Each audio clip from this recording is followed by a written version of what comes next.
2 मई को पोलिंग होगी और 4 मई को भारतीय जनता पार्टी भारी बहुमत से शिमला नगर निगम बनाएगी।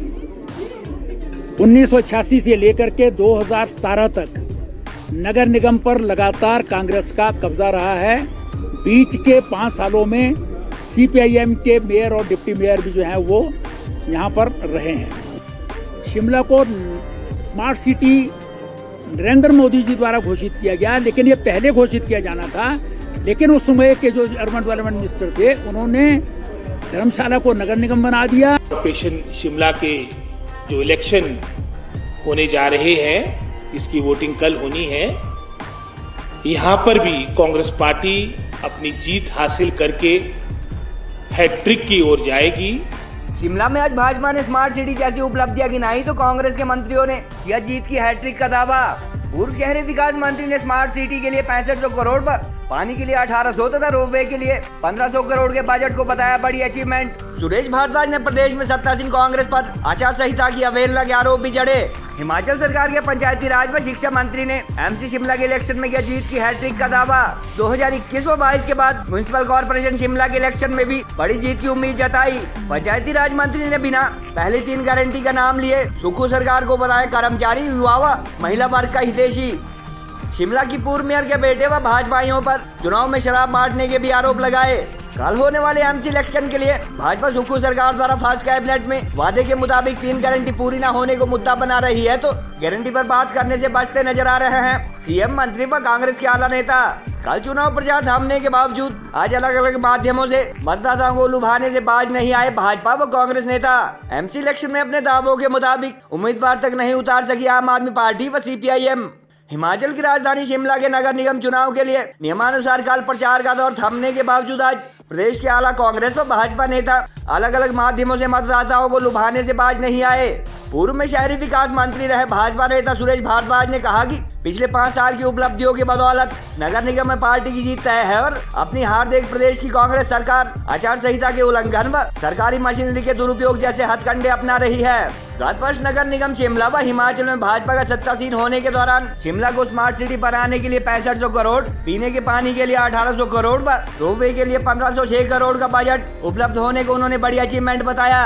सुरेश भारद्वाज ने कहा कि क्योंकि स्मार्ट सिटी प्रोजेक्ट के लिए हिमाचल 50% बजट उपलब्ध करवाने की हालत में नहीं था, इसलिए बतौर शहरी विकास मंत्री उन्होंने केंद्र सरकार के समक्ष उक्त मुद्दा उठाया, जिसके बाद 90% बजट यूनियन गवर्नमेंट द्वारा जारी किया जा रहा है। गत विधानसभा इलेक्शन के दौरान कांग्रेस नेताओं द्वारा किए गए कर्मचारियों को ओपीएस, महिलाओं को 1500 रुपए मासिक पेंशन व 1 लाख युवाओं को सरकारी नौकरियां जैसे वादे अथवा गारंटी फर्स्ट कैबिनेट की कमिटमेंट के बावजूद 5 माह बाद भी पूरी न होने के लिए उन्होंने सुक्खू सरकार पर तंज कसे। प्रदेश में सत्तासीन कांग्रेस की तरफ से आज शिक्षा मंत्री रोहित ठाकुर व पंचायती राज मंत्री अनिरुद्ध सिंह ने मोर्चा संभाला और मीडिया से बातचीत में जीत की हैट्रिक का दावा किया। रोहित ठाकुर ने कहा कि 2021 के बाई इलेक्शन व 22 में हुए विधानसभा चुनाव के बाद एमसी शिमला में भी कांग्रेस भाजपा को पूरी तरह हराएगी और 5 माह में सुखविंदर सुक्खू सरकार ने बेहतरीन काम किए हैं। कैबिनेट मंत्री अनिरुद्ध सिंह ने कहा कि पिछले 10 साल में राजधानी शिमला के एमसी में सीपीआईएम व बीजेपी के मेयर डिप्टी मेयर रहने के दौरान विकास की रफ्तार थम गई थी, जिसे कांग्रेस अब सत्ता मिलने के बाद तेजी से आगे बढ़ाएगी। मंत्री ने फर्स्ट कैबिनेट में 1,36,000 कर्मचारियों को ओपीएस, महिलाओं को 1500 रुपए पेंशन व 1 लाख सरकारी नौकरियों संबंधी गारंटी का स्पष्ट जिक्र करने से बचते हुए कहा कि कांग्रेस तथा सुक्खू सरकार कर्मचारियों, महिलाओं व युवाओं के हित में बेहतर काम करने का हर प्रयास कर रही है और नगर निगम चुनाव में इन तीनों वर्गों का पार्टी को भरपूर समर्थन मिलने जा रहा है। गौरतलब है कि ब्रिटिश इराद व ब्रिटानिया हुकूमत के दौर में भारत की ग्रीष्मकालीन राजधानी रहे शिमला में 1986 से 2017 तक जानकारी के अनुसार एमसी पर कांग्रेस का कब्जा रहा और इसके बाद गत 5 वर्षों में जहां भाजपा नगर निगम पर काबिज रही, वहीं इससे पहले एक बार सीपीआईएम के डिप्टी मेयर व मेयर रहे, जबकि वर्ष 1986 से 1 दशक पहले तक कांग्रेस ही लगातार नगर निगम में जीतती रही। शिमला नगर निगम के चुनाव 2 मई को होने प्रस्तावित हैं। 2 मई को पोलिंग होगी और 4 मई को भारतीय जनता पार्टी भारी बहुमत से शिमला नगर निगम बनाएगी। 1986 से लेकर के 2017 तक नगर निगम पर लगातार कांग्रेस का कब्जा रहा है। बीच के 5 सालों में सीपीआईएम के मेयर और डिप्टी मेयर भी जो हैं वो यहाँ पर रहे हैं। लेकिन शिमला में केंद्र सरकार के बहुत बड़े प्रोजेक्ट मिले लेकिन उन पर कोई काम कभी किसी ने नहीं किया। JNNRM में जितना पैसा जो है वो केंद्र से मिल सकता था उसका कोई फायदा नहीं उठाया। 5 साल निकल गए, DPR ही नहीं बना पाए और केवल पानी की जो एक भेजी थी उसका 156 करोड़ रुपया शिमला नगर निगम को मिला था, लेकिन उस पर काम नहीं हो पाया क्योंकि कांग्रेस और CPIM के मेयर डिप्टी मेयर में कन्फ्लिक्ट था। इस कारण से जो है वो पैसा वापस चला गया। JNNRM के बाद जो है वो शिमला को स्मार्ट सिटी नरेंद्र मोदी जी द्वारा घोषित किया गया, लेकिन ये पहले घोषित किया जाना था। लेकिन उस समय के जो अर्बन डेवलपमेंट मिनिस्टर थे उन्होंने धर्मशाला को नगर निगम बना दिया, अंकों में हेर फेर करके केंद्र को संस्तुति जो है धर्मशाला की कर दी, इसलिए फर्स्ट राउंड में वो बने।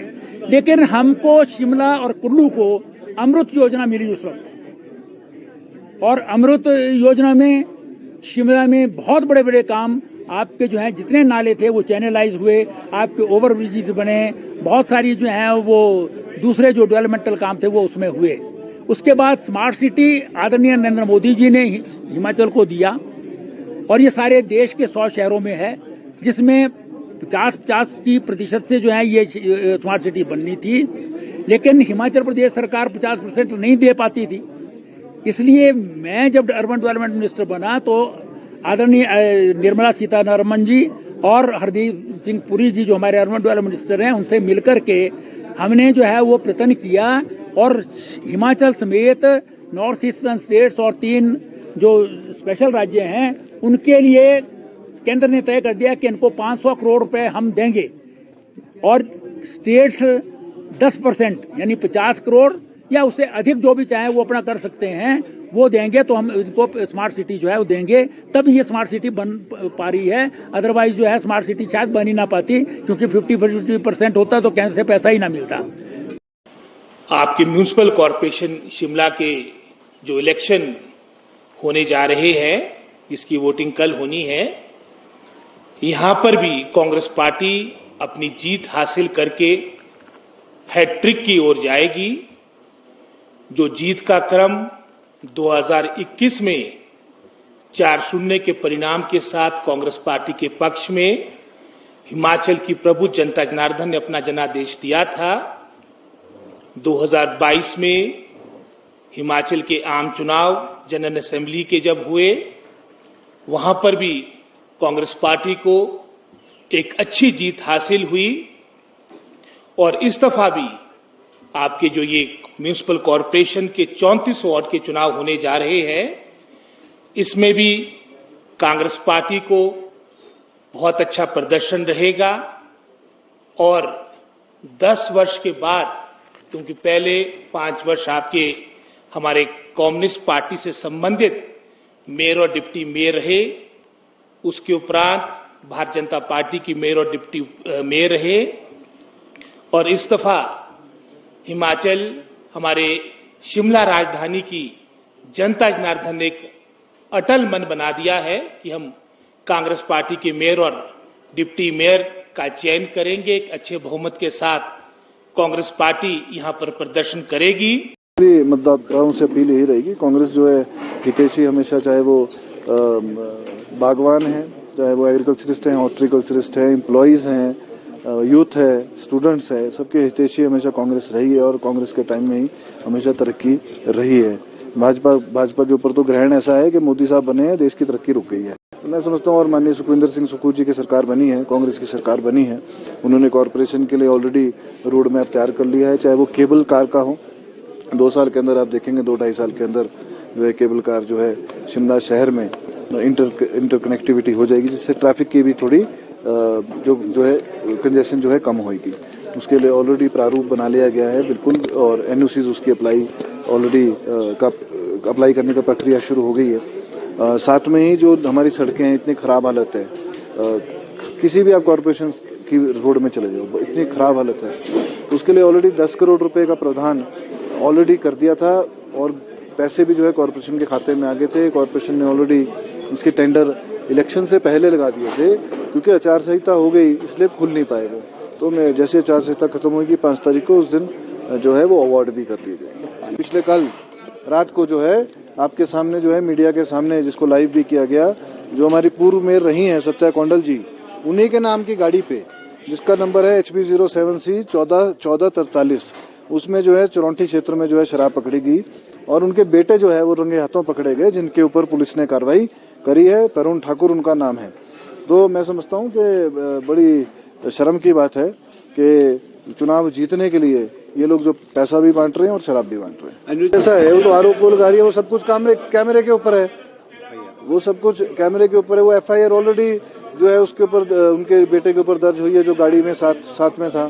तो ये तो कहने की बात है, जो गप्पे मारने वाली बात है कि अब ऐसा हो गया, अपने आप बचाव करने के लिए जो है वो झूठ बोल रहे हैं। वो सब कुछ कैमरे के ऊपर है, पुलिस अपनी कार्रवाई कर रही है और कोर्ट में जो है जल्दी उसका चालान पुट इन होगा।